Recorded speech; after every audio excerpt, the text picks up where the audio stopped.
Hello everyone, मैं रवि एक बार फिर आप सभी का स्वागत करता हूं टारगेट सेमेस्टर का ऑनलाइन प्लेटफॉर्म। जैसे कि आज सभी पता है कि हम लोग बीएससी फर्स्ट सेमेस्टर में जूलॉजी वाले पोर्शन को डिस्कस कर रहे थे। इसमें से हम लोग पूरी पोर्शन को डिस्कस कर चुके थे, वन शॉट भी डिस्कस कर चुके हैं, साथ ही साथ यूनिट वाइज करके हम लोग एमसीक्यू भी सॉल्व कर चुके हैं।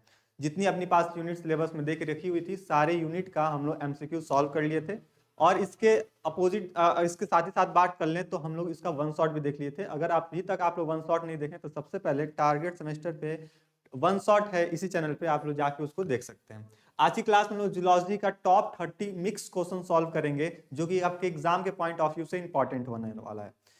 इसलिए इंपॉर्टेंट होने वाला है सर क्योंकि इस जो टॉपिक आज जो क्वेश्चन आज आपके लिए सिलेक्ट किया गया है, ये क्वेश्चन हर बार एग्जाम में डायरेक्टली या इनडायरेक्टली फॉर्म में सर्कुलेट होते रहते हैं। ठीक है, चाहे वो लास्ट ईयर के पेपर आप उठा के देख लीजिए या फिर उससे पहले वाले जो पेपर उठा लीजिए, वहां पे ये सारा चीज वही क्वेश्चन आपको देखने को मिलता है। ठीक है, हाँ, तो ये आज हम क्वेश्चन सॉल्व करने वाले हैं। ठीक है, साथ ही साथ अभी तक आप लोग व्हाट्सएप ग्रुप से नहीं जुड़े हुए हो। ठीक है, व्हाट्सएप ग्रुप यानी कि सारथी फॉर बीएससी फर्स्ट सेमेस्टर के नाम से व्हाट्सएप ग्रुप दिया है। इस ग्रुप का इंटेंशन ये होता है सर, आपका जो भी क्लास अपलोड होते हैं या फिर जो भी इंपॉर्टेंट अपडेट्स एग्जाम के रिगार्डिंग होता है, इवन कोई भी इंफॉर्मेशन जो आपकी जो सर्कुलेट करनी रहती है आपके व्हाट्सएप ग्रुप पे सर्कुलेट कर दी जाती है। तो अभी तक आप लोग में से काफी बच्चे व्हाट्सएप ग्रुप पे नहीं जुड़े हैं, तो जो लोग नहीं जुड़े हैं तो सबसे पहले आप क्या कीजिएगा, डिस्क्रिप्शन बॉक्स में आपका ग्रुप का लिंक दिया हुआ है, उस लिंक से आप ज्वाइन हो जाइए।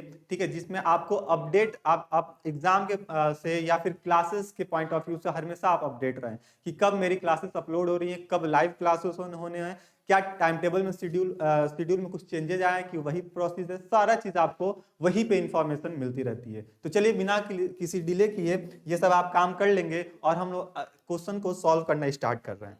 लेकिन क्वेश्चन को सॉल्व करने से स्टार्ट करने से पहले आपको उससे छोटी सी दरख्वास्त होगी कि सर क्लास में पेन पेपर फोकस लेके बैठेंगे, जिसकी पूरी कॉन्सेंट्रेशन आपकी क्लास पर रहे।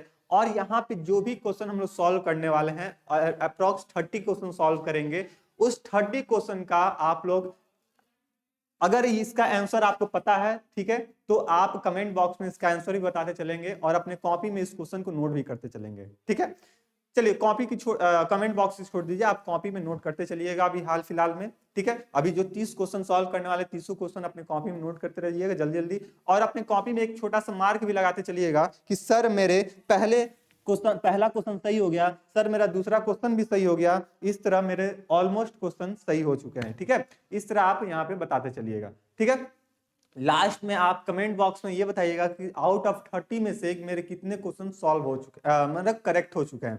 क्या 30 में से 30 क्वेश्चन करेक्ट हुए हैं या 25 प्लस या 20 प्लस क्वेश्चन करेक्ट हुए हैं, जिससे आपको ये एक अंदाजा मिल जाएगा कि हमको और कितनी भी तैयारी करने की जरूरत है। ठीक है, तो ये सभी बातों को ध्यान में रखते हुए हम लोग क्लास को स्टार्ट करते हैं और देखते हैं आज का पहला अपना क्वेश्चन क्या रहने वाला है। और ये पहला क्वेश्चन जो है आपके एग्जाम के पॉइंट ऑफ व्यू से इंपॉर्टेंट है। देखिए पहला क्वेश्चन आपसे पूछा गया है सर कि पहला क्वेश्चन ये पूछा गया है कि फर्स्ट ऑफ ऑल, क्या पूछा जा रहा है सर, फर्स्ट ऑफ ऑल, ये थोड़ा सा कम कर देता हूं, क्या पूछा जा रहा है sir, first of all living cell are seen by, सबसे पहले आपका जो जीवित कोशिका होती है, क्या पूछ रहा है सर, जो जीवित कोशिका है किसके थ्रू देखी गई थी। याद कीजिए वन शॉट में हम लोग वन शॉट में भी डिस्कस किए थे, आपको याद भी आ रहा होगा, और आप लोग में से तमाम बच्चे आंसर ही बता रहे हैं सर, एंटोन वॉन लीeuwenhoek, जो पहला ही ऑप्शन आपको देकर रखा हुआ है, ये अपना क्या हो जाएंगे, करेक्ट हो जाएंगे। क्यों? क्योंकि इन्हीं के थ्रू सबसे पहले लिविंग सेल के बारे में बताया गया था। और ये लिविंग सेल कब खोजा गया था, अगर आपसे ईयर पूछ ले, यहाँ पे तो ऑल ईयर नहीं दिया हुआ है, अगर आपसे ईयर पूछ ले कि एंटोन वॉन लीeuwenhoek सबसे पहले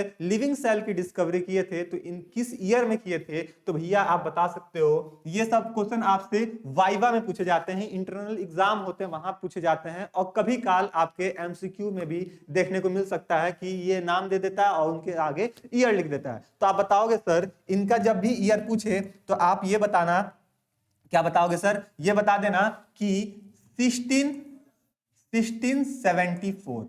अगर 1674 आपके सामने लिखा रहेगा एंटोन वॉन लीeuwenhoek का, तो आप क्या बताओगे सर, ये लिविंग सेल का यानी कि जीवित कोशिका का खोज किए थे। क्या किए थे सर, जीवित कोशिका का खोज किए थे। और अगर पूछा जाए सर डेड सेल, सबसे पहले सेल किसकी डिस्कवरी की गई थी, है ना, यानी कि डेड सेल की बात की जाए किसकी बात की जाए सर, दैट सेल की, या फिर बात कर लो सर दैट सेल पूछ ले। ये कलर आपको नहीं दिख रहा होगा, ठीक है, चलिए 1 सेकंड दे दीजिएगा, ये कलर आपसे थोड़ा सा सही कर दें, ठीक है।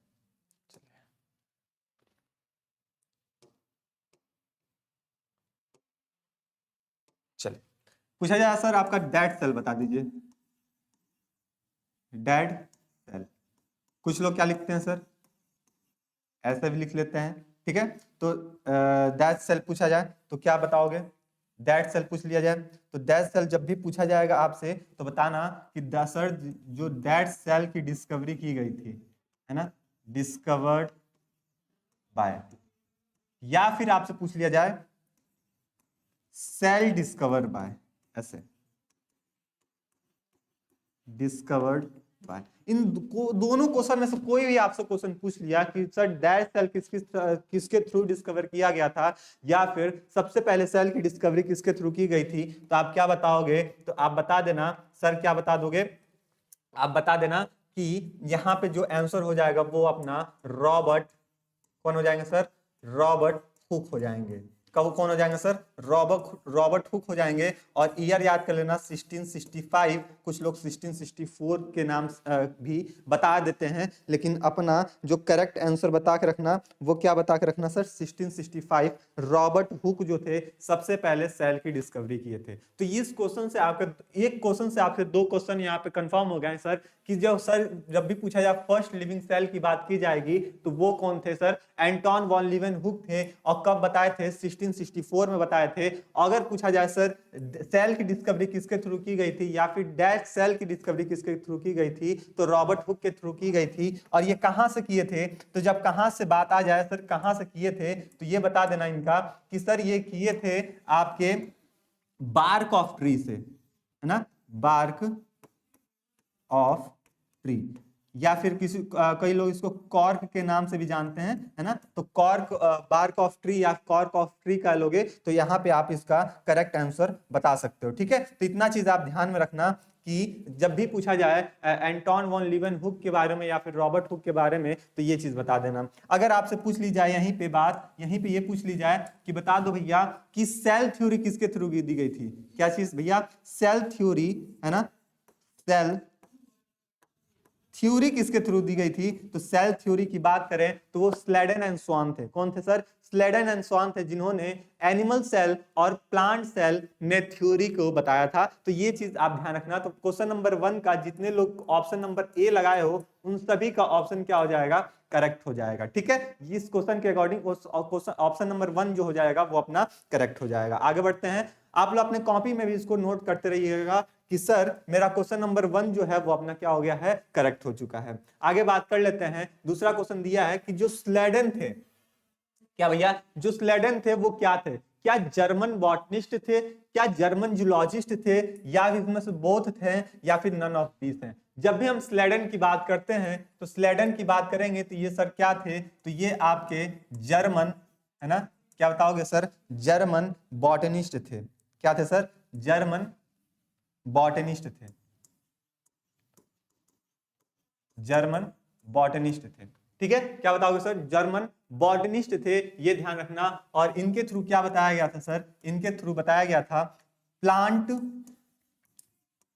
Cell theory, plant cell theory इनके थ्रू बताई गई थी। वहीं पे जो स्वान थे वो आपके जूलॉजिस्ट थे, और यहाँ पे उन्होंने ये बताया था एनिमल सेल थ्योरी की बात की थी। तो ठीक है, यहाँ पे मुझसे क्या पूछा जा रहा है सर, स्लेडन पूछा जा रहा है। तो जो स्लेडन है वो क्या है, जर्मन बॉटनिस्ट थे। क्या थे भैया, जर्मन बॉटनिस्ट थे। ये छोटी छोटी क्वेश्चन आपसे बार बार पूछे जा सकते हैं, ठीक है। हम लोग कॉम्प्लेक्स फॉर्म में भी क्वेश्चन सॉल्व कर चुके थे, बेसिक क्वेश्चन बचा हुआ था, कॉम्प्लेक्स फॉर्म में हम लोग यूनिट वाइज करके सॉल्व कर चुके हैं। जितने लोग प्लेलिस्ट अभी तक नहीं देखे हो, सबसे पहले प्लेलिस्ट देख लो, उसमें हम जितने भी आपके पास यूनिट दिया हुआ है, 6 7 8 यूनिट जो भी आपके सिलेबस में दिया हुआ है, वो सारे यूनिट से हम लोग क्वेश्चन सॉल्व किए हैं, कॉम्प्लेक्स फॉर्म में उसमें सॉल्व किए हैं। और आज की क्लास में हम बेसिक क्वेश्चन भी देख रहे हैं, बेसिक क्वेश्चन को भी लेते हुए चल रहे हैं, क्योंकि यहां से अक्सर बच्चे इसको स्किप कर देते हैं कि अरे ये एकदम छोटा सा फुद्दू सा सवाल है, ये थोड़ी ना पूछेगा। लेकिन यही सब अक्सर सवाल आपसे पूछ लेते हैं और यहीं पे बच्चे कंफ्यूज हो जाते हैं कि जो स्लेडन थे जूलॉजिस्ट थे कि बॉटनिस्ट थे। इतना तो हमको पता है कि सेल थ्योरी दिए थे,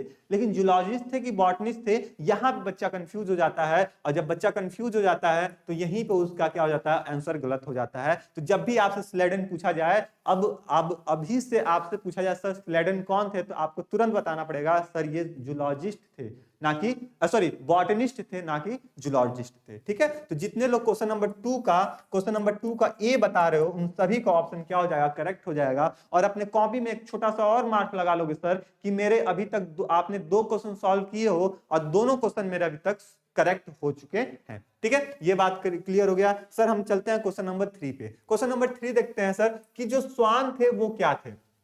तो अभी हम स्लेडन की बात की है और हम जब स्वान की बात करेंगे तो ये स्वान साहब क्या थे भैया, ये जर्मन जूलॉजिस्ट थे। क्या बताओगे सर, जर्मन जूलॉजिस्ट थे। तो इनकी बात आप ध्यान रखना, तो आप बताओगे सर ये क्या है, जर्मन, है ना, जर्मन जूलॉजिस्ट, जूलॉजिस्ट। ठीक है, क्या थे भैया, जर्मन जूलॉजिस्ट थे, जिनके थ्रू ये बताया गया था कि जो एनिमल होता है इनके इनके पे भी क्या होते हैं सर, इनमें भी क्या होते हैं, सेल होते हैं। यानी कि एनिमल क्या बताए थे सर, एनिमल सेल थ्योरी बताए थे। क्या बताए थे सर, एनिमल सेल थ्योरी बताए थे। और इनके थ्रू ये भी बताया गया था सर कि जो एनिमल सेल होते हैं इनके पास क्या होता है सर, लैक ऑफ, है ना, लैक ऑफ सेल वॉल, इनके पास सेल वॉल नहीं होता है। तो ये बात ध्यान रखना, ये किसके थ्रू बताया गया था, तो स्वान के थ्रू बताया गया था, जो कि जर्मन जूलॉजिस्ट थे। और इनके थ्रू एनिमल सेल थ्योरी के बारे में बताया गया और इनके थ्रू ये भी बताया गया कि इनके पास कोई सेल वॉल नहीं होता है। क्या होता है भैया तब जब सेल वॉल नहीं होता है, तो इनके पास क्या होता है, वनली प्रेजेंस ऑफ, है ना, ये बता दो ना, only presence of presence of plasma membrane. क्या होता है सर, प्लाज्मा मेम्ब्रेन ही इनके ऊपर पाई जाती है ना, प्लाज्मा मेम्ब्रेन ही पाई जाती हैं। अब आपसे पूछा जाएगा सर कि जो प्लाज्मा मेम्ब्रेन होता है वो किससे मिलकर बना होता है। यहीं पे हम आपको छोटा सा बता दें, ये जो प्लाज्मा मेम्ब्रेन होता है ना, जब भी आपसे पूछा जाए सर प्लाज्मा मेम्ब्रेन किससे मिलकर बना होता है, तो आप बताना सर लिपिड और प्रोटीन, है ना, लिपिड और प्रोटीन। लेकिन कभी कभी ऑप्शन में आपको कार्बोहाइड्रेट भी देखने को मिल जाता है, तो आप अगर कार्बोहाइड्रेट प्रोटीन लिपिड एक साथ दिया हुआ तब आप ऑप्शन को प्रायोरिटी दे सकते हो, अदरवाइज आप लिपिड और प्रोटीन को ध्यान में रखना। ठीक है, कार्बोहाइड्रेट भी कभी कभी आपको देखा हुआ मिल जाता है, मतलब लिखा हुआ मिल जाता है कार्बोहाइड्रेट, है ना, कार्बोहाइड्रेट। ये कार्बोहाइड्रेट क्या होता है सर, लिपिड के साथ जुड़ जाता है, कभी कभी ये कार्बोहाइड्रेट प्रोटीन के साथ जुड़ जाता है। तो ये चीज ध्यान रखना इस क्वेश्चन के अकॉर्डिंग। तो यहाँ पे जितने लोग जर्मन जूलॉजिस्ट बता रहे हो उन सभी का ऑप्शन क्या हो जाएगा भैया, यहाँ पे करेक्ट हो जाएगा। इन सभी का ऑप्शन यहाँ पे करेक्ट हो जाने वाला है कि जब भी स्वान के बारे में पूछा जाए तो ये एनिमल सेल थ्योरी बताए थे जो कि जर्मन जूलॉजिस्ट थे। और स्वीडन की बात की जाए तो ये क्या बताए थे भैया, तो ये बताए थे आपके प्लांट सेल थ्योरी का। ठीक है, तो दोनों में डिफरेंस आप जानते रहना। और प्लाज्मा मेम्ब्रेन यहाँ पे जो होता है वो लिपिड और प्रोटीन से मिलकर बना होता है। चलो क्वेश्चन नंबर 4 देख लेते हैं कि the cell theory was given by, sir जो सेल थ्योरी है वो किसके थ्रू बताया गया था। तो सर अभी आप बताए हो और हम भी आप बताए हैं कि जो सेल थ्योरी था वो किसके थ्रू दिया गया था, तो स्लेडन एंड स्वान के थ्रू दिया गया था। किसके थ्रू दिया गया था सर, किसके, स्लेडन। मेरे साथ ही आप लिखते चलोगे ना, तो लिखोगे तो जितना लिखोगे उतना आपके दिमाग में ये बातें फिक्स होते रहेंगी। ठीक है, आपको पता है, डजंट माइंड, हमें भी पता है कि आपको ये सारी बातें पता है, लेकिन आपको ये बार बार इसको प्रैक्टिस में लेकर आना। जब तक आप प्रैक्टिस में नहीं लाओगे तब तक ये आपके दिमाग से स्किप भी हो सकता है। ठीक है, तो जितना होता है ना डू एंड प्रैक्टिस जितना करेंगे उतना अपने आप को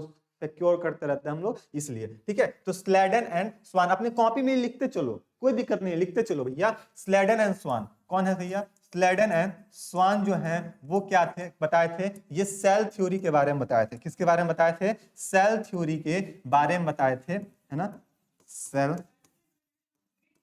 थ्योरी बताए थे। ठीक है। तो सेल थ्योरी जब भी पूछी जाए तो आप बता देना स्लेडन एंड स्वान, जो कि ऑप्शन नंबर सी में जितने लोग बता रहे हो उन सभी का ऑप्शन क्या हो जाएगा यहाँ पे करेक्ट हो जाएगा। तो ऑप्शन नंबर 4 का, क्वेश्चन नंबर 4 का ऑप्शन नंबर सी जितने लोग बता रहे हो उनका सभी का ऑप्शन क्या हो जाएगा करेक्ट हो जाएगा। यानी कि 4 क्वेश्चन अभी तक सॉल्व किए हैं और चारों क्वेश्चन अभी तक अपना करेक्ट हो गया है। आज की क्लास हम आपसे ये प्रायोरिटी रख रहे हैं कि आपका 25 प्लस में क्वेश्चन करेक्ट होने वाला है। कुछ लोगों का ऐसा भी होगा कि 30 में 30 क्वेश्चन करेक्ट होगा। देखते हैं कैसे। क्वेश्चन नंबर 5 पे आते हैं। क्वेश्चन नंबर 5 दिया है कि द केम इज ए, ये जो केम है किस ग्रुप से बिलोंग करता है? क्या ये प्रोटीन फैमिली से आता है, क्या ये कार्बोहाइड्रेट से आता है, क्या ये एसिड से आता है, क्या ये नन ऑफ दिस है ना। तो जब भी हम केम की बात करें आप लोग कमेंट बॉक्स में बताइएगा कि केम का फुल फॉर्म क्या होता है। ये बहुत बार आपको बताए हुए हैं इसका फुल फॉर्म, तो आप लोग कमेंट बॉक्स में इसका बताइएगा कि केम का फुल फॉर्म क्या होता है। ये देखता हूं कितने लोग बता सकते हो। होमवर्क नंबर 1 नोट कर लो।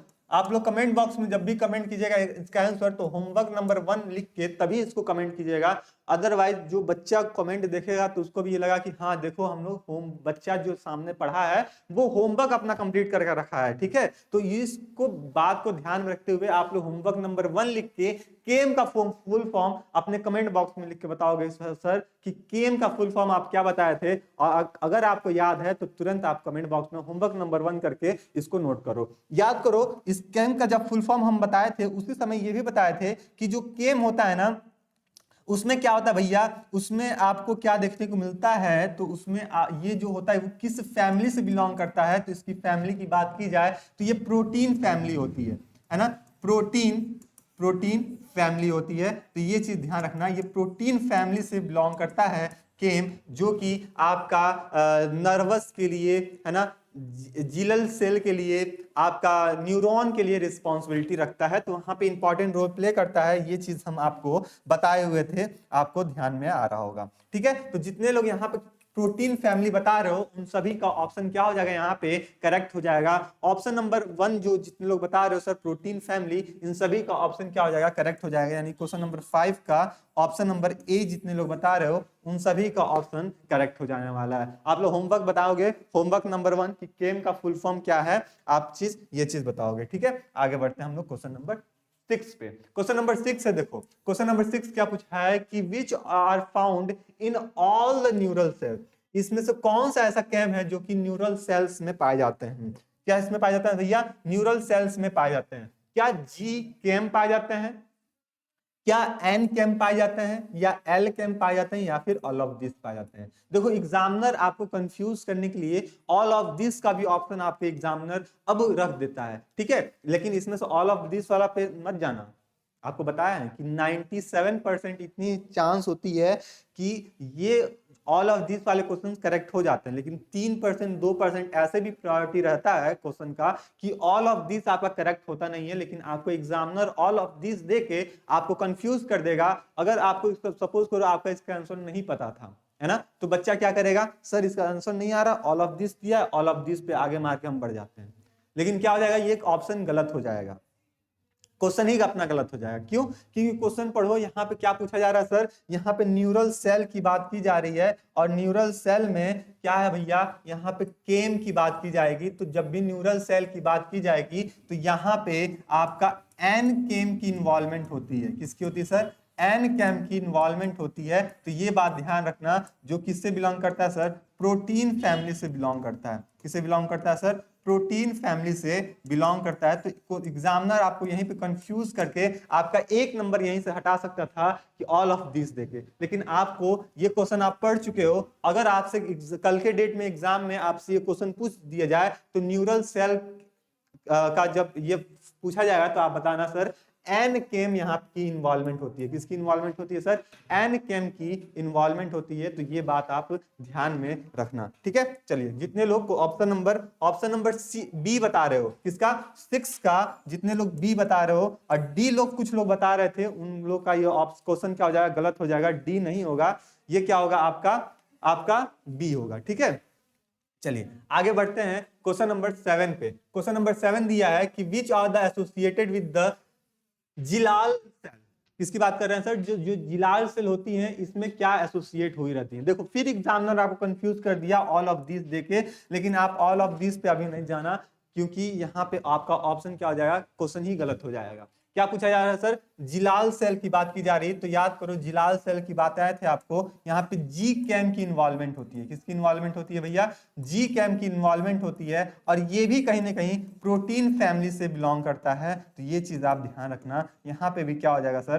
प्रोटीन फैमिली की इन्वॉल्वमेंट देखने को मिलेगी। ठीक है, तो जितने लोग जी कैम बता रहे हो ऑप्शन नंबर ए, उन सभी का ऑप्शन क्या हो जाएगा? करेक्ट हो जाएगा। यानी कि जिलाल सेल जब भी पूछी जाए तो यहाँ पे जी कैम के बारे में बताना। किसके बारे में बताना सर? जी कैम के बारे में बताना। तो जितने लोग ए बता रहे हो 7 का ए, उन सभी का ऑप्शन क्या हो जाएगा? करेक्ट हो जाएगा। ठीक है, तो अभी तक हम लोग 7 क्वेश्चन सॉल्व कर चुके हैं। आई होप कि 7 में से मतलब 5+ आपका क्वेश्चन करेक्ट चल रहे होंगे। आगे चलते हैं क्वेश्चन नंबर 8 पे। 8 दिया, देखिए उसी से रिलेटेड ये भी क्वेश्चन है कि लीवर सेल में क्या एसोसिएटेड रहता है। यहाँ पे अगर लीवर सेल की बात की जा रही है तो यहाँ पे कौन सी प्रोटीन यहाँ पे इन्वॉल्वमेंट होगी। यानी कि यहाँ पे भी कहीं ना कहीं हम लोग प्रोटीन फैमिली की बात कर रहे हैं, है ना। जैसे हम लोग किसकी बात कर लिए सर? हम लोग सबसे पहले किसकी बात किए हैं सर? नर्व सेल की बात किए हैं, है ना। नर्व सेल की बात किए हैं। फिर हम लोग किसकी बात कर लिए सर? जिलाल सेल की बात कर लिए हैं, है ना। जिलाल सेल में कौन सी प्रोटीन है? फिर हम लोग बात कर लिए सर लीवर सेल। ये तीनों जो है ना, ये तीनों की तीनों इंपॉर्टेंट है। यहाँ पे इंपॉर्टेंट लगा लीजिए, यहाँ से आपसे एग्जाम में क्वेश्चन देखने को मिल जाएगा कि किस फैमिली से ये बिलोंग कर रहे हैं। तो जब भी हम पूछा जाए कि लीवर सेल जो होता है यहाँ पे कौन सी प्रोटीन की इन्वॉल्वमेंट होती है, किस प्रोटीन फैमिली से यहाँ पे इन्वॉल्वमेंट होता है, तो आप बताना सर। हमसे किसके पूछा जा रहा है? Liver cell. तो लीवर सेल में जो इन्वॉल्वमेंट होता है वो आपके होते हैं एलकेम की। ठीक है, एलकेम की इन्वॉल्वमेंट होती है। और आप लोग को होमवर्क नंबर 1 तो पता ही हो गया सर। कैम का फुल फॉर्म आप कमेंट बॉक्स में बताओगे कि सर कैम का फुल फॉर्म क्या था। तो जितने लोग यहाँ पे 8 का सी बता रहे हो, क्या बता रहे हो सर? 8 का सी जितने लोग बता रहे हो उन सभी का ऑप्शन क्या हो जाएगा? करेक्ट हो जाएगा। करेक्ट हो जाएगा तो अपने कॉपी में एक छोटा सा मार्क लगा लीजिएगा कि सर मेरे एक और क्वेश्चन क्या हो चुके? करेक्ट हो चुके। ठीक है, यानी कि 8 में से हमने मेरा 8 क्वेश्चन क्या हो चुका सर? करेक्ट हो चुका है। ठीक है, आगे बढ़ते हैं हम लोग क्वेश्चन नंबर 9 पे। क्वेश्चन नंबर 9 देख लेते हैं, और ये मोस्ट इंपॉर्टेंट क्वेश्चन है। यहाँ पे इंपॉर्टेंट लगा लेना कि which structure is present in only the animal cell. यानी कि संरचना के साथ केवल पशु कोशिका में मौजूद होते हैं। यानी कि ऐसा कौन सा ऑर्गेनेल्स है या ऐसा कौन सा हिस्सा है जो केवल एनिमल सेल में ही पाए जाते हैं, ना कि प्लांट सेल में पाए जाते हैं। ठीक है, ये बात ध्यान रखना। तो यहाँ पे ऑप्शन दिया sir centrioles, cell wall, cell membrane, या फिर ऑल द अबव। देखो हर क्वेश्चन में आपको ऑल द अबव दे के एग्जामिनर आपको कंफ्यूज कर रहा है, लेकिन आप कंफ्यूज मत होना, ये सब पीवाईक्यू क्वेश्चन है। ठीक है, एग्जामिनर इसी तरह आपको कंफ्यूज कर देता है कि भैया हमको कुछ समझ में नहीं आ रहा है तो क्या लगा दें? ऑल ऑफ दिस पे आंसर लगा के आगे बढ़ जाएं, और यहीं पे क्वेश्चन क्या हो जाता है? गलत हो जाता है। ठीक है, तो इसके लिए सबसे पहले हमको ध्यान से क्वेश्चन पढ़ना पड़ेगा, और ऑप्शन को भी ध्यान से पढ़ के हमको यहाँ पे एलिमिनेट करना पड़ेगा कि क्या इसमें एनिमल सेल में ये देखने को मिलता है कि नहीं मिलता है। जिससे सोच के देखो कि क्या एनिमल सेल की, हम लोग एनिमल सेल की बात कर रहे हैं ना, एनिमल सेल की बात कर रहे हैं, तो क्या एनिमल सेल में आपका सेल वॉल देखने को मिलता है? कभी सोच के देखो, एनिमल सेल में कभी सेल वॉल होता है? कभी नहीं होता है। केवल किस में होता है सर? बैक्टीरिया में देखने को मिलता है, फंजाई में देखने को मिलता है, प्लांट में देखने को मिलता है। अगर आपसे पूछा जाए सर सेल वॉल कहाँ कहाँ होता है, तो आप क्या बताओगे सर? सेल वॉल जो होगा सर बैक्टीरिया में हमको देखने को मिल जाएगा, है ना, बैक्टीरिया में। फिर आप क्या बता दोगे सर? फंजाई की बात कर लोगे। फिर किसकी बात कर लोगे सर? प्लांट की बात कर लोगे। यही ना बताओगे सर? अगर प्लांट पूछा जाए कि प्लांट में सेल वॉल किससे मिलकर बना होता है, तो क्या बताओगे? प्लांट में सर ये सेलुलोज से मिलकर बने होते हैं। किससे मिलकर बने होते हैं सर? सेलुलोज से मिलकर बने होते हैं। फंजाई की बात करें सर, काइटिन की मिलकर बने होते हैं। ये बॉटनी के एग्जाम में पूछा भी गया था। सर बैक्टीरिया की बात कर लें तो पेप्टिडोग्लाइकेन से मिलकर बने होते हैं, पेप्टिडोग्लाइकेन से मिलकर बने होते हैं, है ना। तो ये चीज बात पूछी जाए तो सर जो एनिमल में कभी सेल वॉल होता ही नहीं है, वहां पे क्या होता है सर? डायरेक्ट प्लाज्मा मेम्ब्रेन होता है। ठीक है, तो देखो ऑल द अबव तो यहीं से गलत हो गया, तो 2 ऑप्शन अपने गलत हो गए।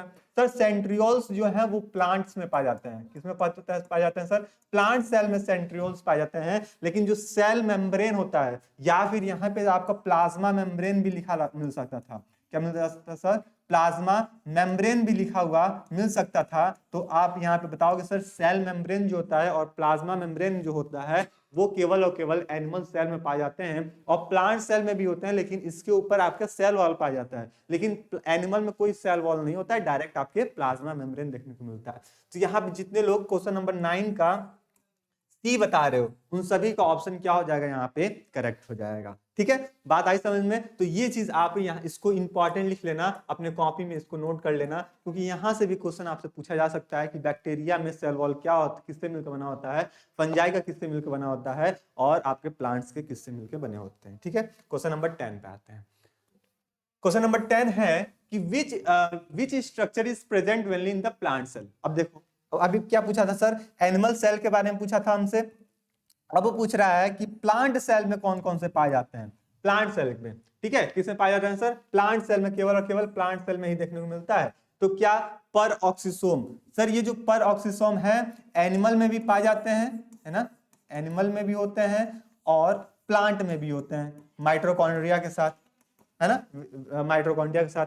सर जो प्लाज्मा लेमा है ये भी एनिमल में और प्लांट में दोनों में देखने को मिलता है। सर जो सेंट्रियोल्स हैं ये भी प्लांट्स और कुछ एनिमल, लोअर एनिमल में देखने को मिल जाते हैं, लेकिन जो सेल वॉल है भैया ये केवल और केवल प्लांट्स में ही देखने को मिलते हैं, है ना। तो जितने लोग बी बता रहे हो कि which structure present only in the plants, केवल और केवल प्लांट्स में ही पादप कोशिका में ही देखने को मिल रहा है, तो वो आपका सेल वॉल होता है। तो ये चीज आप ध्यान रखना। तो 10 का जितने लोग बी बता रहे हो, 10 का क्या बता रहे हो सर, बी बता रहे हो, उन सभी का ऑप्शन क्या हो जाएगा, करेक्ट हो जाएगा। 11 देख लेते हैं कि एनिमल सेल किसकी बात कर रहे हैं सर, जो जंतु पशु कोशिका की बात कर रहे हैं ना, animal cell differ from the plant cell mainly that of the, जो एनिमल सेल है वो प्लांट सेल से कैसे डिफर होते हैं, कैसे डिफरेंट होते हैं।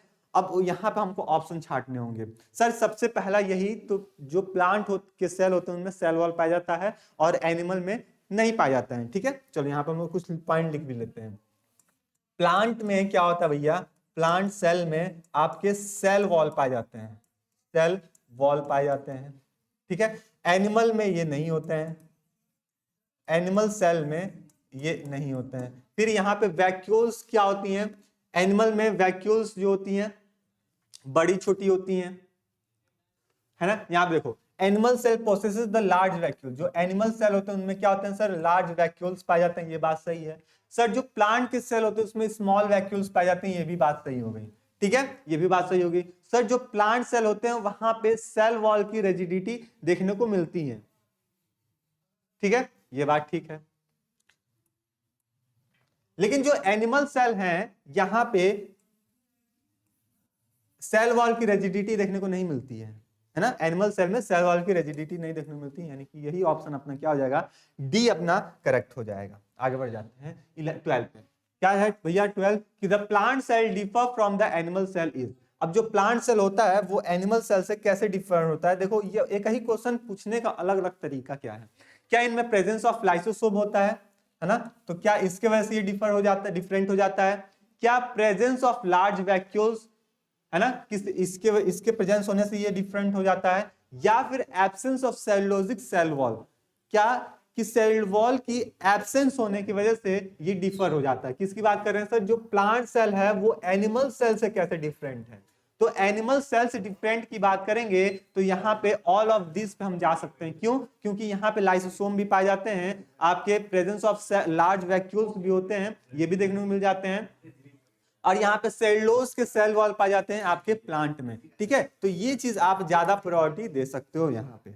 ठीक है, आगे बात कर लेते हैं क्वेश्चन नंबर 13 की। क्वेश्चन नंबर 13 है कि organelles having the electron transport system in the cell, यानी कि इसमें से कौन सी ऐसी कोशिकांग होता है जिनमें इलेक्ट्रॉनों की ट्रांसपोर्ट की जाती है।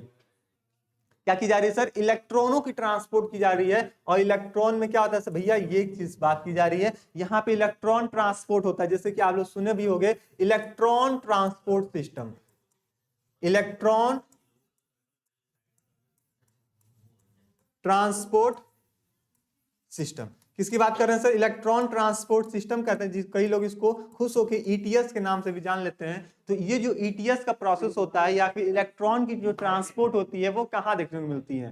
तो क्या ये माइटोकॉन्ड्रिया में होती है, क्या लाइसोसोम में होती है, न्यूक्लियस में होती है, या फिर सेंट्रियोल्स में होती है? आपसे कभी पूछा जाए सर जो न्यूक्लियस होती है इसमें क्या होता है सर? इसी में आपका जेनेटिक मटेरियल देखने को मिलता है। भैया क्या देखने को मिलता है सर? जेनेटिक मटेरियल देखने को मिलता है ना? जेनेटिक मटेरियल वही जेनेटिक मटेरियल जिसको आप लोग जीन के नाम से जानते हो, है ना? क्या बोलते हैं सर? जीन के नाम से जानते हो, या फिर डीएनए, या फिर आप आरएनए के नाम से जानते हो। यही चीज कहाँ होता है सर? न्यूक्लियस के अंदर होता है। कुछ लोग बोलते हैं सर क्या इसी में आपका क्या देखने को मिलता है? कुछ लोग बोलते हैं सर इसी में आपका क्रोमोजोम देखने को मिलता है। तो जब भी बात क्रोमोजोम की आई, जब भी बात आपकी जेनेटिक मटेरियल की आई, जब भी बात आपकी डीएनए आरएनए की आई, तो ये कहाँ होता है सर? न्यूक्लियस के अंदर होता है। इसी को ब्रेन ऑफ द सेल के नाम से भी जानते हैं। सर लाइसोसोम की बात करें, लाइसोसोम और माइटोकॉन्ड्रिया। माइटोकॉन्ड्रिया आपको याद आ रहा होगा सर, माइटोकॉन्ड्रिया की जब भी बात करते हैं तो इसको क्या बोलते हैं sir? Power house of the cell के नाम से जानते हैं। Power house of the cell के नाम से जानते हैं, है ना? यानी कि यहाँ पे किसका फॉर्मेशन की जाती है सर? फॉर्मेशन ऑफ एटीपी होता है, एटीपी होता है। साथ ही साथ इसी में क्या होता है सर? इलेक्ट्रॉन ट्रांसपोर्ट सिस्टम की जो चेन होता है वो चेन इसमें हमको देखने को मिल जाता है। ठीक है, तो ये बात आप ध्यान रखना। सर लाइसोसोम की बात करें, लाइसोसोम में क्या होता है सर? इसको सुसाइड बैग के नाम से जानते हैं। सुसाइड बैग के नाम से जानते हैं। क्यों सुसाइड बैग करते हैं? क्योंकि इस सेल ऑर्गेनल्स में जो भी कूड़ा करकट होता है, वो जो भी कूड़ा करकट है वो लाइसोसोम अपने खुद में सेल में क्या करता है? एंडोसाइटोसिस कर लेता है, खुद भी एनगल्फ कर लेता है। और एनगल्फ करने के बाद ये क्या करता है? अपनी इनकी जो सेल होती हैं वो कुछ समय के बाद ब्रास्ट हो जाती हैं, जिनको हम क्या बोलते हैं? सुसाइड बैग के नाम से जानते हैं। अगर आपसे पूछ लिया जाए सर प्रोटीन फैक्ट्री किसे कहते हैं? क्या पूछ लिया जाए सर? प्रोटीन फैक्ट्री किसे कहते हैं? प्रोटीन फैक्ट्री किसे कहते हैं? तब क्या बताओगे? पूछ लिया जाए सर पैकेजिंग, प्रोटीन पैकेजिंग या फिर पैकेजिंग ऑर्गेनल्स कौन होते हैं, फिर तब क्या बताओगे? प्रोटीन फैक्ट्री की बात की जाए तो आप बताना भैया, प्रोटीन फैक्ट्री होता है वो उसको बोलते हैं राइबोसोम। क्या बोलते हैं उसको? राइबोसोम कहते हैं, है ना? पैकेजिंग की बात की जाए तो बता देना सर गोल्जी बॉडी होता है, या फिर गोल्जी बॉडी, हाँ चलो गोल्जी बॉडी कह लो, या फिर गोल्जी कॉम्प्लेक्स भी कुछ लोग कहते हैं। तो यहाँ पे ध्यान रखना। तो यहाँ पे माइटोकॉन्ड्रिया जितने लोग कह रहे हो सर कि एटीपी और इलेक्ट्रॉन की ट्रांसपोर्ट हमको माइटोकॉन्ड्रिया से देखने को मिलती है, उन सभी की बातें क्या हो जाएंगी? यहाँ पे करेक्ट हो जाएंगी। आगे बढ़ जाते हैं क्वेश्चन नंबर 14 पे कि the term cell was coined by. ये जो टर्म जो सेल है वो किसके थ्रू क्वाइंड किया गया था? क्या ये स्लेडन एंड स्वान के थ्रू किया गया था? सर अभी हम लोग बात किए हैं और आप बताए भी हो कि जो स्लेडन एंड स्वान थे वो क्या किए थे सर? वो सेल थ्योरी के बारे में बताए थे। क्या बताए थे सर? सेल थ्योरी के बारे में बताए थे, जो कि प्लांट सेल और एनिमल सेल के बारे में था। क्या था सर? प्लांट और एनिमल, है ना? प्लांट और एनिमल के बारे में था। तो ये चीज आप ध्यान रखना। सर रॉबर्ट हुक और रॉबर्ट ब्राउन, जो रॉबर्ट ब्राउन थे वो क्या बताए थे सर? न्यूक्लियस की डिस्कवरी किए थे, है ना? न्यूक्लियस की डिस्कवरी किए थे रॉबर्ट ब्राउन। लेकिन जब भी रॉबर्ट हुक की बात की जाए तो ये सेल को क्वाइन किए थे, सेल को बताए थे। और कब बताए थे सर? 1665 में बताए थे। कब बताए थे सर? 1665 में बताए थे। और वहीं पे living cell Anton von Leeuwenhoek थे। और कब थे वो? 1674 थे। ठीक है, दोनों का आप ईयर याद करके रखिएगा। तो जब भी आपको से पूछा जाए कि सेल सबसे पहले कौन क्वाइन किया था, तो आप बता देना रॉबर्ट हुक 1665 में। आगे देख लेते हैं 15 में कि the cell theory state that. जो सेल थ्योरी है हमको क्या बताता है? तो जो सेल थ्योरी है सर ये हमको यही बताता है, सेल थ्योरी क्या बताता है sir?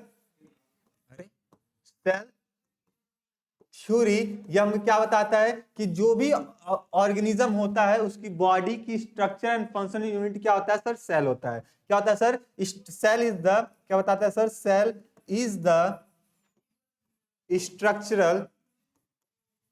Structural and functional unit, है ना? Functional unit. तो जब भी ये बात आपको देखने को मिल जाए तो आप क्या बताओगे सर? ये सेल का सेल थ्योरी हमको यही बताता है कि जो भी सेल होता है वो क्या होता है, स्ट्रक्चर एंड फंक्शनल यूनिट होता है। तो ऑप्शन नंबर डी जितने लोग बता रहे हो उन सभी का ऑप्शन करेक्ट हो जाएगा। और ये किसके थ्रू बताया गया था, तो ये बताया गया था स्लेडन एंड स्वान के थ्रू ये बात बताई गई थी। आगे देख लेते हैं हम लोग क्वेश्चन नंबर 16 पे। क्वेश्चन नंबर 16 है कि the microtubules are the made up of. जो माइक्रोट्यूब्यूल्स होते हैं वो किससे बने होते हैं, है ना? क्या ये माइक्रोफिलामेंट से मिलकर बने होते हैं?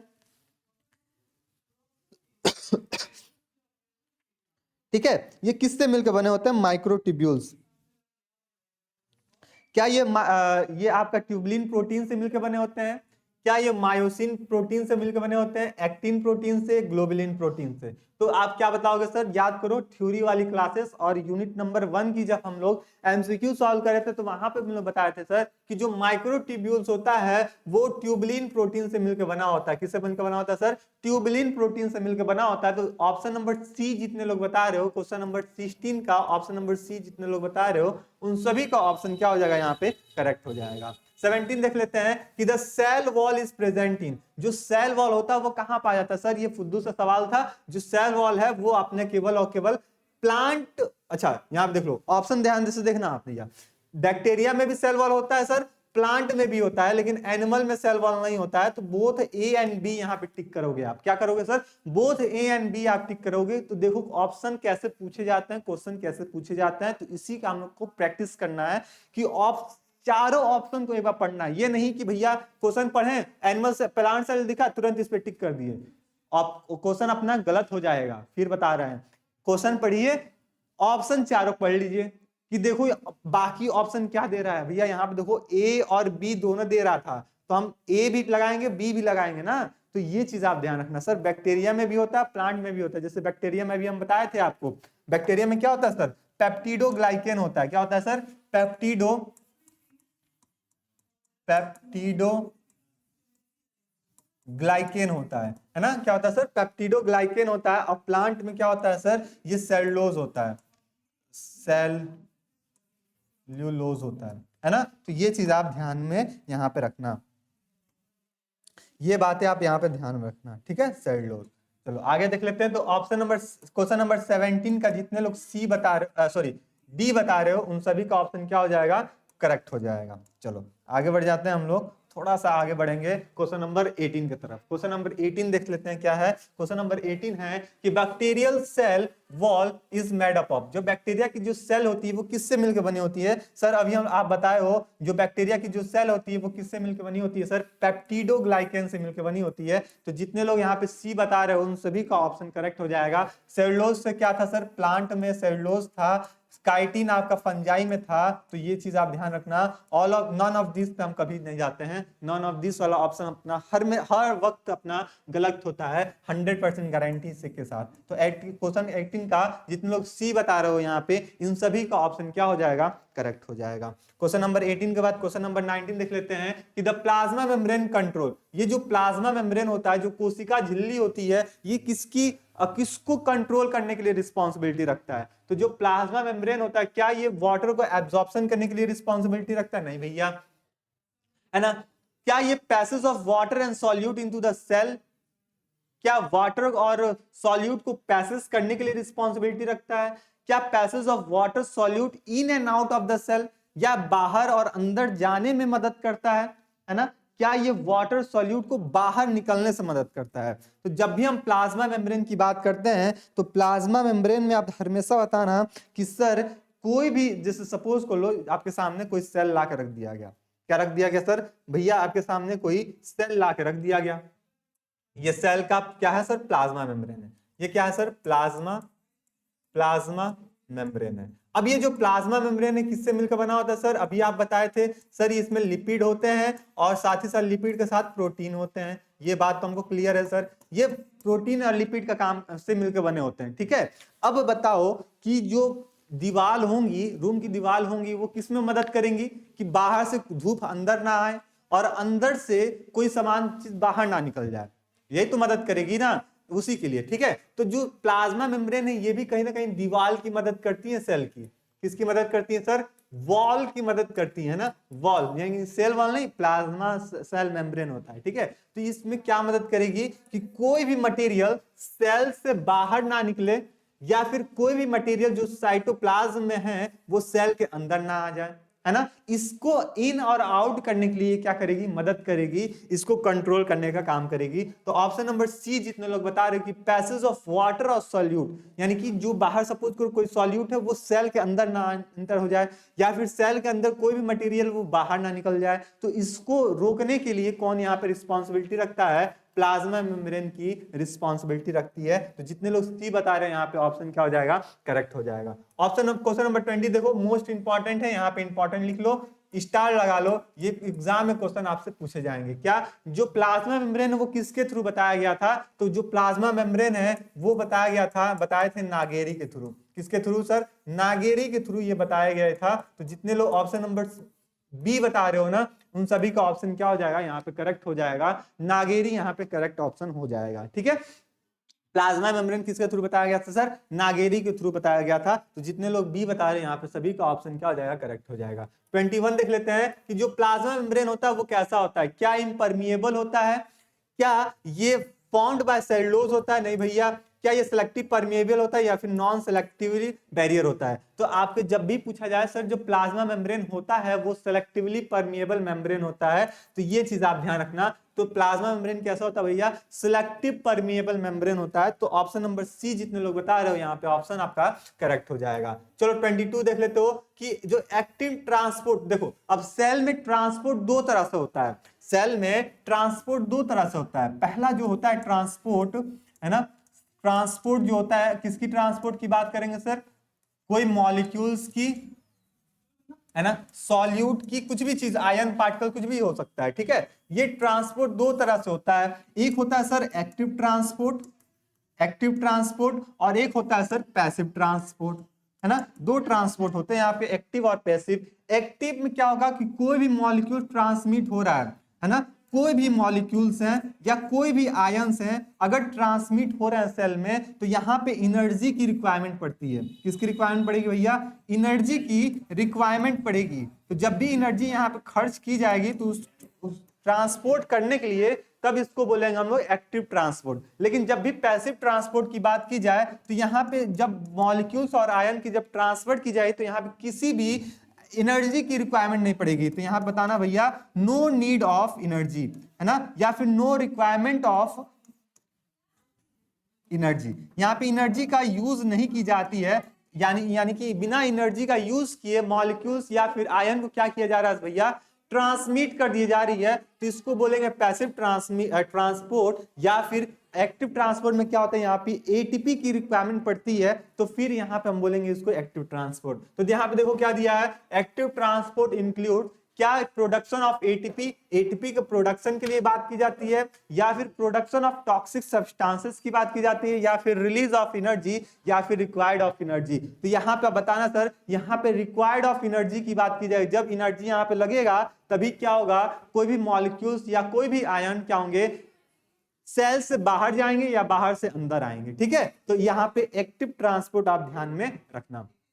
चलो 23 बात कर लेते हैं कि the plasma membrane is made up of. जो प्लाज्मा मेम्ब्रेन होता है वो किससे मिलकर बना होता है? तो आप ज्यादा प्रायोरिटी किसको दोगे? ज्यादा प्रायोरिटी आप लिपिड को दोगे, है ना, लिपिड और प्रोटीन को दोगे। लेकिन कभी कभी आपके ऑप्शन में एग्जामिनर क्या दे देता है? कार्बोहाइड्रेट भी दे देता है। तो ये बात आप ध्यान रखना। अगर पूछा जाए सर अगर कोई कार्बोहाइड्रेट लिपिड के साथ जुड़ गया तब उसको क्या कहेंगे, या फिर कोई कार्बोहाइड्रेट प्रोटीन के साथ जुड़ गया तब क्या कहोगे? ये क्वेश्चन आपसे पूछ लिए जाती है ना। अगर आपके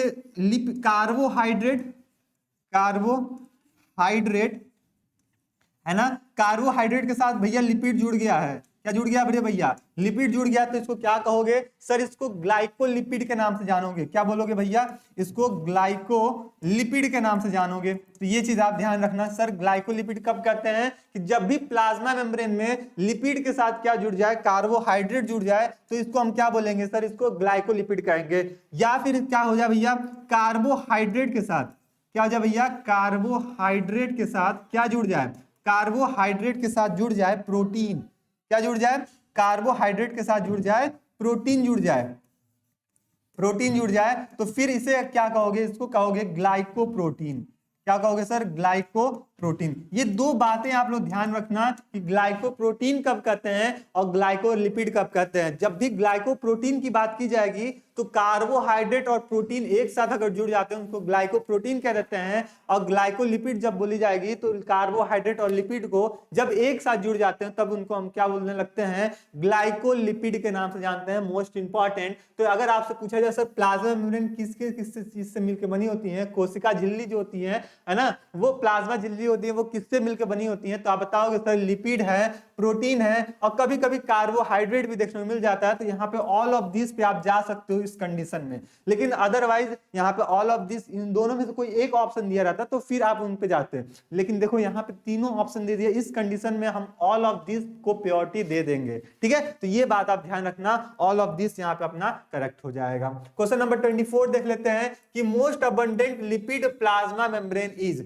जो प्लाज्मा मेम्ब्रेन में जो लिपिड होता है वो किसके लिए अबंडेंट होता है। ठीक है, सबसे प्रमुख मात्रा में लिपिड प्लाज्मा झिल्ली है, क्या कोलेस्ट्रॉल की, क्या स्टिटियोल की, क्या ग्लाइकोलिपिड की, या फिर फॉस्फोलिपिड की। यहाँ पे किसकी बात की जा रही है सर, लिपिड की बात की जा रही है। तो जब भी लिपिड की बात की जाएगी तो यहाँ पे हम क्या बोलेंगे सर, यहाँ पे हम बोलेंगे ग्लाइकोलिपिड। क्या बोलेंगे भैया, यहाँ पे ग्लाइकोलिपिड का नाम यहाँ पे देंगे। तो ऑप्शन नंबर सी जितने लोग यहाँ पे बता रहे हो उन सभी का ऑप्शन यहाँ पे करेक्ट हो जाएगा। आगे देख लेते हैं 25 कि in the plasma membrane carbohydrate is present on. ये जो प्लाज्मा मेम्ब्रेन होता है कार्बोहाइड्रेट कहां होता है, क्या both the layer of lipid पे होता है, क्या only in the cytoplasmic side of the lipid layer होता है, या फिर only on non cytoplasmic side of the lipid layer. क्या मतलब क्या पूछ रहा है भैया, जो कार्बोहाइड्रेट है अगर प्लाज्मा मेम्ब्रेन में तो ये कहां होगा, तो क्या ये लिपिड के लेयर पे होता है ना भैया, लिपिड के लेयर पे तो ये कदापि नहीं होगा। क्या ये साइटोप्लाज्मिक वाले साइड पे होगा, नहीं, साइटोप्लाज्मिक वाले साइड पे नहीं होगा, लेकिन लिपिड के लेयर पे तो होगा। लेकिन जब बात की जाएगा सर ये नॉन साइटोप्लाज्मिक जो साइड होता है लिपिड का, उसी वाले हिस्से में क्या पाए जाते हैं, आपके कार्बोहाइड्रेट देखने को मिलते हैं। तो यहाँ पे जितने लोग सी बता रहे हो सर, यहाँ पे सी, यहाँ पे ऑप्शन क्या हो जाएगा आपका, करेक्ट हो जाएगा। चलो 26 देख लेते हैं कि which of the following function is the plasma membrane. Plasma membrane का इसमें से कौन सा ऐसा फंक्शन है, क्या काम करता है प्लाज्मा मेम्ब्रेन। जैसे कि अभी हम लोग बताए थे कि ये स्ट्रक्चर बैरियर होता है सेल कम्युनिकेशन के लिए। मतलब प्लाज्मा मेम्ब्रेन है, ये एक तरह का बैरियर होता है, बाहर सेल्स को कम्युनिकेट, यहाँ पे आपका रिसेप्टर लगे रहते हैं, जैसे कि आपको ऑलरेडी बताए थे, है ना। जब सेल कम्युनिकेशन पढ़ते हैं तो यहाँ पे रिसेप्टर लगे रहते हैं कि सेल के अंदर जो भी मैसेज होता है वो ट्रांसमिट करता है, सेल के सेल में जाता है, सेल से थोड़ी दूर में जाकर ट्रांसमिट करना होता है, या फिर काफी दूर मैसेज को ट्रांसमिट करना। तो ये क्या काम करता है, कम्युनिकेशन काम करता है। तो ये बात ठीक हो गया, साथ ही साथ ये बैरियर का भी काम करता है। दूसरा ऑप्शन देख लेते हैं कि ये मेटाबॉलिक एक्टिविटी को परफॉर्म कराने काम करता है। सर इसके अंदर क्या होता है, बहुत सारे मेटाबॉलिक एक्टिविटियां होती रहती हैं, है ना। तो ये एक जगह प्रोवाइड कराता है कि भैया कि चलो ये रूम है, तुम यहाँ पे अपने पढ़ाई कर लो, है ना। तो प्लाज्मा मेम्ब्रेन भी एक जगह प्रोवाइड करता है कि स्पेस प्रोवाइड करता है जहां पे बहुत सारे मेटाबॉलिक एक्टिविटियां परफॉर्म होती हैं। तो ये भी बात सही है। दूसरी ऑप्शन देखो, साथ ही साथ ये सेल को एडिशन में काम करता है, यानी कि एक सेल दूसरे सेल से जब चिपका रहता है ना, तभी तो टिश्यू बनता है। तो एक सेल, वहां पे कई सारे सेल हैं तो कई सारे सेल आपस में चिपके रहेंगे, तो सेल को चिपकने में भी प्लाज्मा मेम्ब्रेन क्या करता है, इंपॉर्टेंट रोल प्ले करता है। तो ये भी बात अपनी सही हो गई। ये क्या करता है भैया, यहाँ पे mass flow regulation, active transport, diffusion, endocytosis, साथ ही साथ एक्सोसाइटोसिस, यानी कि जो भी मटेरियल होता है वो ट्रांसमिट करना होगा, डिफ्यूजन कराना होगा, molecules from higher to lower concentration में ट्रांसमिट कराना होगा, एनर्जी की रिक्वायरमेंट पढ़ानी होगी, है ना, एंडोसाइटोसिस कराना होगा, एक्सोसाइटोसिस कराना होगा। सारी प्रक्रिया आपका प्लाज्मा मेम्ब्रेन ही देखता है। इसलिए हम बताओगे कि जो ऑल ऑफ द दिस वाला अबव वाला ऑप्शन है यहाँ पे अपना क्या हो जाएगा, करेक्ट हो जाएगा। तो जितने लोग ऑल ऑफ द अबव बता रहे हो उन सभी का ऑप्शन क्या हो जाएगा, करेक्ट हो जाएगा। 27 देख लेते हैं, ए पैसिव मेम्ब्रेन ट्रांसपोर्ट प्रोटीन। जैसे कि अभी पैसिव की बात बताए थे सर, जो पैसिव होता है यहाँ पे एनर्जी की रिक्वायरमेंट नहीं पड़ती है। पैसिव में क्या होता है सर, ये no need of energy, no requirement of energy, no requirement of energy. यहाँ पे मॉलिक्यूल्स को ट्रांसमिट करने के के लिए कोई भी किसी भी प्रकार का कोई भी एनर्जी की रिक्वायरमेंट नहीं पड़ती है। तो ये बात ध्यान रखना। तो 27 का कितने लोग बता रहे हो, है ना? तो यहाँ पे जितने लोग बता रहे हो कि can move a molecules of a gradient a membrane protein potential exist, यहाँ पे जितने लोग डी बता रहे हो उन सभी का ऑप्शन क्या हो जाएगा, करेक्ट हो जाएगा। चलो 28 देख लेते हैं कि the cell is the basic unit of the structure in living things was discovered by. ठीक है, क्या पूछ रहा है सर? जो सेल होता है वो किसी भी ऑर्गेनिज्म का basic structure and functional unit होता है, ये किसके थ्रू बताया गया था? क्या एरिस्टोटल के थ्रू, रॉबर्ट हुक के थ्रू, या फिर स्लेडन स्वान के थ्रू, या फिर मेंडल के थ्रू? तो मेंडल कौन से थे? जेनेटिक्स के लिए थे, ठीक है। रॉबर्ट हुक आपके किसके लिए थे? सेल की डिस्कवरी करने के लिए थे। लेकिन जो स्लेडन एंड स्वान थे, इनका ये बताए थे अपने सेल थ्योरी में कि जो भी सेल होता है वो किसी भी ऑर्गेनिज्म का basic structure and functional unit होता है। तो ये बात आप ध्यान रखना। तो जितने लोग सी बता रहे हैं यहाँ पे, उन सभी का ऑप्शन क्या हो जाएगा, करेक्ट हो जाएगा। 29 की बात कर ले, जो प्लाज्मा मेम्ब्रेन होता है वो क्या होता है? तो प्लाज्मा मेम्ब्रेन क्या होता है सर? सेमी परमिएबल मेम्ब्रेन होता है। तो यहाँ पे ऑप्शन नंबर ए पे जितने लोग जा रहे हैं उन सभी का ऑप्शन क्या हो जाएगा, करेक्ट हो जाएगा। 30 देख लेते हैं और आज का अपना लास्ट क्वेश्चन है कि which of the following is not a model propose by the plasma membrane, propose for plasma membrane. ये ध्यान देना कि इसमें से ऐसा कौन सा मॉडल है जो कि आपका जो प्लाज्मा मेम्ब्रेन उसको प्रपोज करने के लिए नहीं था, वो किसी और के लिए था।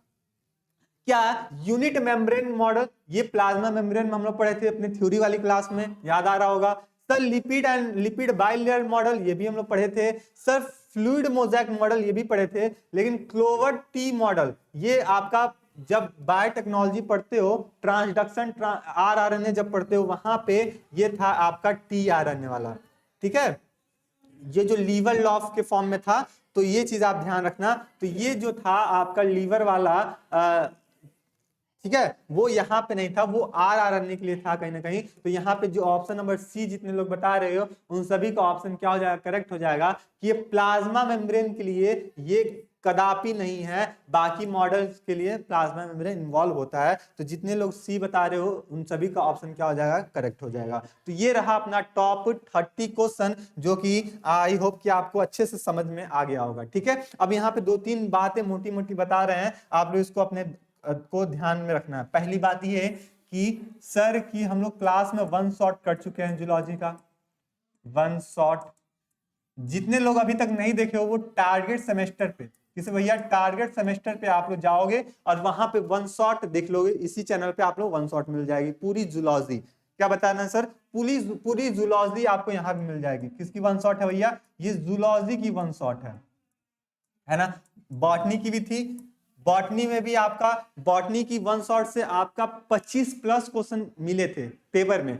ठीक उसी बेसिस पे हम, उसी पैटर्न पे हम लोग जूलॉजी की भी बात किए हैं, और जूलॉजी में भी 1 शॉट जो बताए हैं यहाँ पे भी आपको अधिकतर क्वेश्चन मिलने वाले हैं। ठीक है, तो ये चीज ध्यान रखना। दूसरी बात ये कि जूलॉजी का, है ना, जूलॉजी की हम बात कर रहे हैं कि जूलॉजी में जितनी भी यूनिट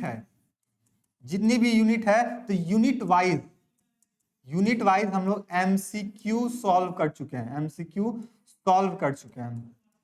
है ना, ये कर चुके हैं। आप लोगों को क्या करना है सर? इसी चैनल के प्लेलिस्ट पे जाना है, और प्लेलिस्ट पे जाके जूलॉजी वाले ऑप्शन को देख लेना है।